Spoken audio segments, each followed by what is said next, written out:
The Yaffee Program on WVNN.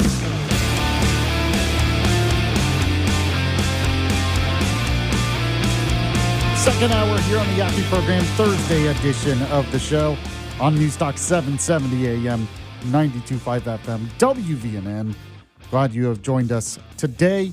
Reminder, if you miss any of the show live, the podcast is up anywhere you get your podcasts. You can also listen online at WVNN.com. Joining us on the show right now is Christopher Reid. He is host of The Daily Controversy. Find out all about him at thedailycontroversy.com. Chris, how are you today, sir? I'm doing good. So, got to ask you this, because Trump said this on Truth Social. He said, these fools who think I haven't been tough enough on Iran when the stock market just hit a record high and oil prices are tumbling down are either jealous, bad people, or stupid. So my question for you, Chris, do you think he's been tough enough on Iran, or are you, quote, jealous, a bad person, or stupid? I mean, you have to take the deal in context of what has already happened, right? So if this was a deal that was just made and there wasn't epic fury, then it would be a terrible deal. But it's a great deal because we did $1 trillion of damage to their military. They have no Navy. They got no Air Force. 82% of their military equipment is destroyed. We've buried their nuclear material a mile underground. So, yes, they still technically have it in nation. They don't have a way to get it anytime quickly.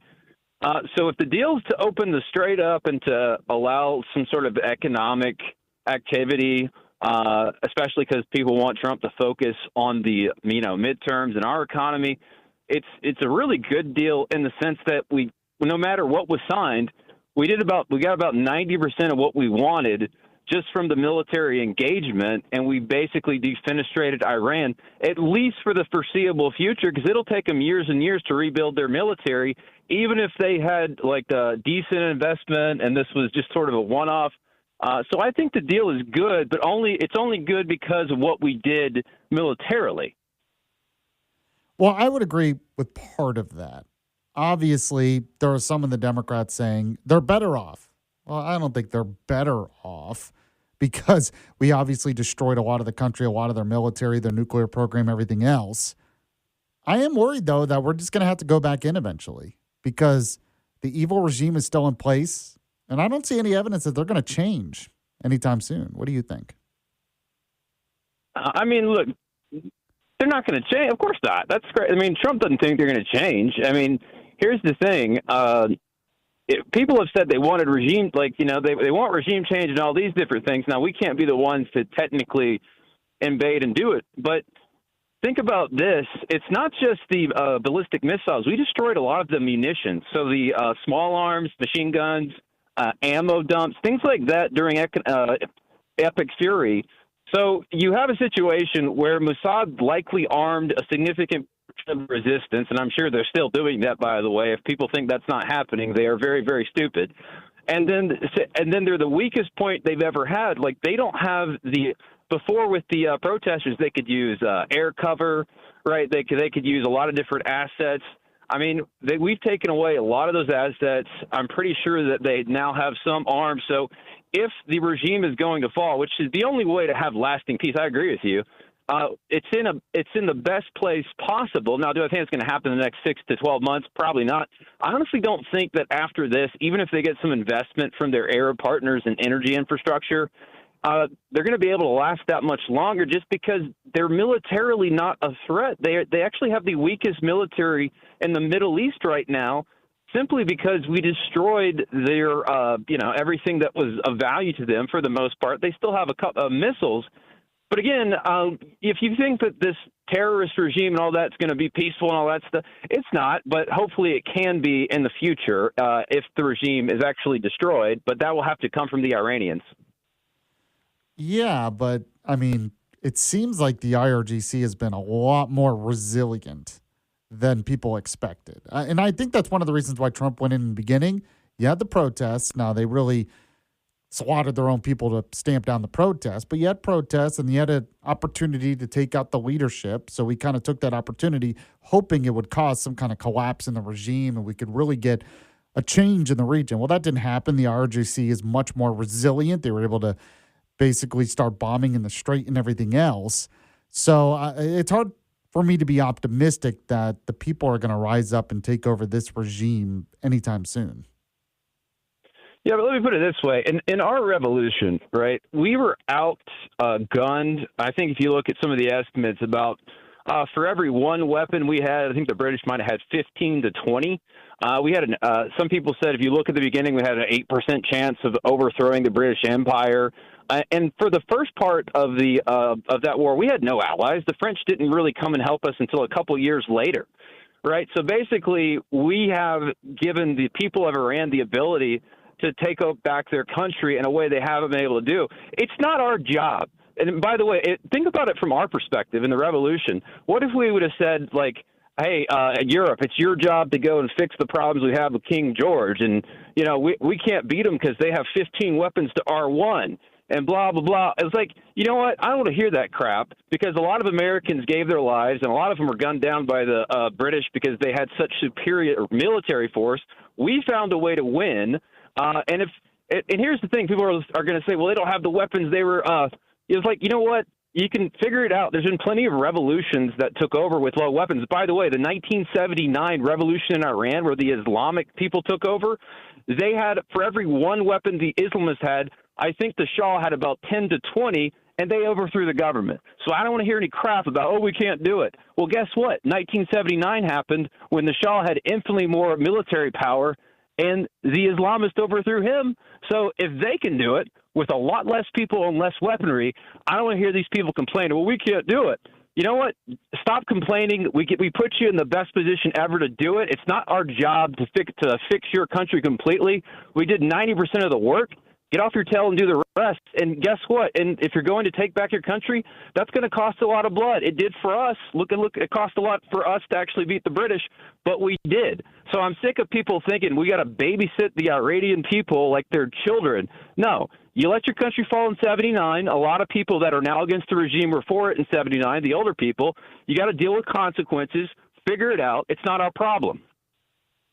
But will they figure it out? I'm not sure they will. But that's my point. Then that's on them. That's the thing. You got 93 million people, and you have by the way, you have a lot of armed people in that in 93 million. So again, that's like saying, oh, well, you know, we can't figure it out. We're just going to be we're going to let Britain deal with us forever. They can figure it out. Again, the question isn't whether they will or they can. It's like, is it America's problem to fix the fact that you people, and a lot of them now are against it, so I give them credit, you people allowed the Islamists to take over 47 years ago, and now you're in a terrible situation. But now we took away about 80-90% of their military. So, I mean, again, Yaffee, is it our job to fix what's going on in the Congo? I mean, they're getting killed left and right. I could name 10 other countries. It's not our job to completely destroy the IRGC. And if they do something to us, yeah, we're going to bomb the crap out of them.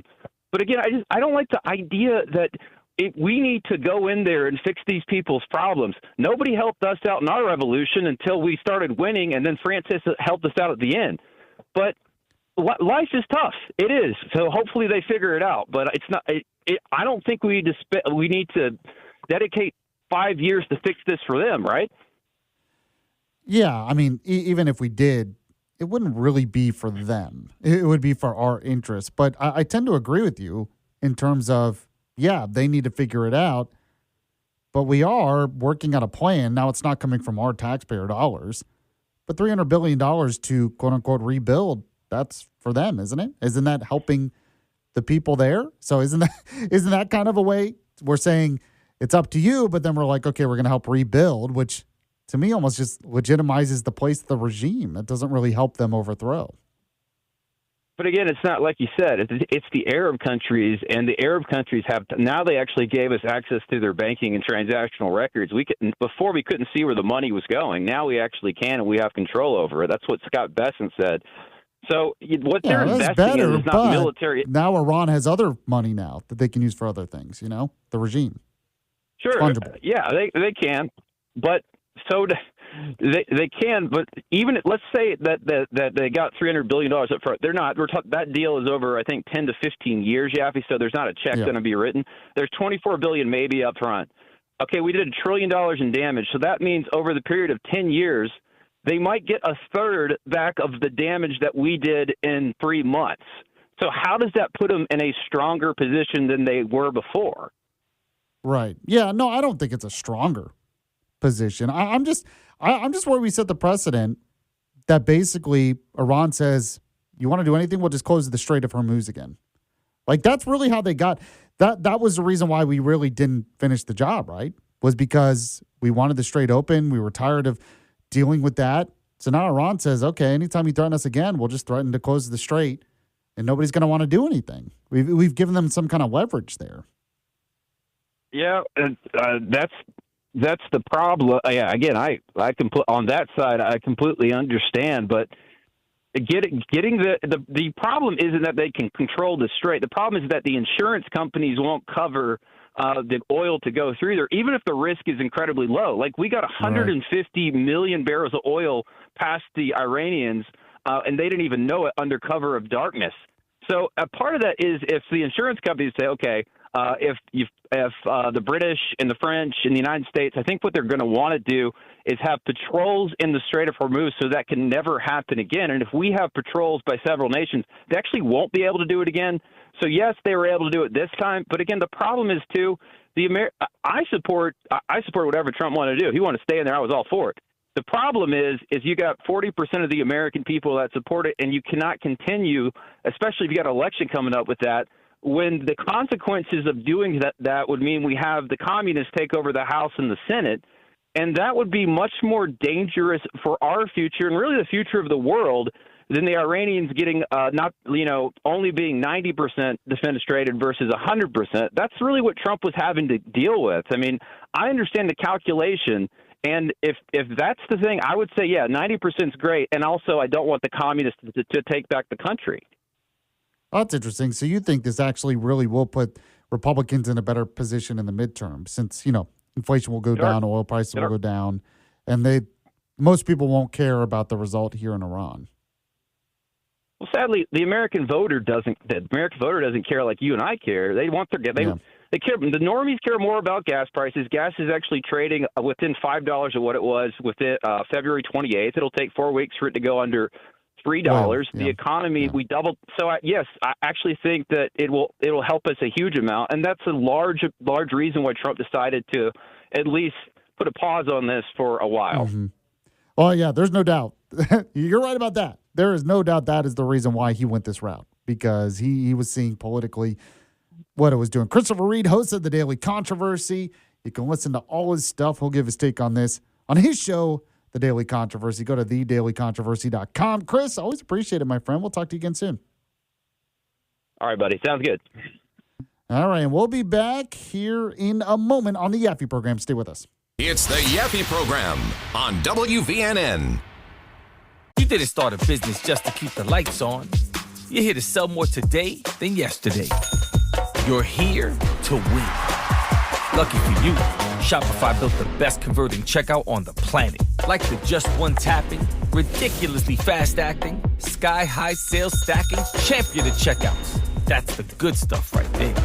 So if your business is in it to win it, win with Shopify. Start your free trial today at shopify.com/win. This isn't your average podcast. Do you like party? This is Full Send. Join the party. So you guys launched the Nelk Love Island. Congrats, boys. Who's that? Like a production, dude.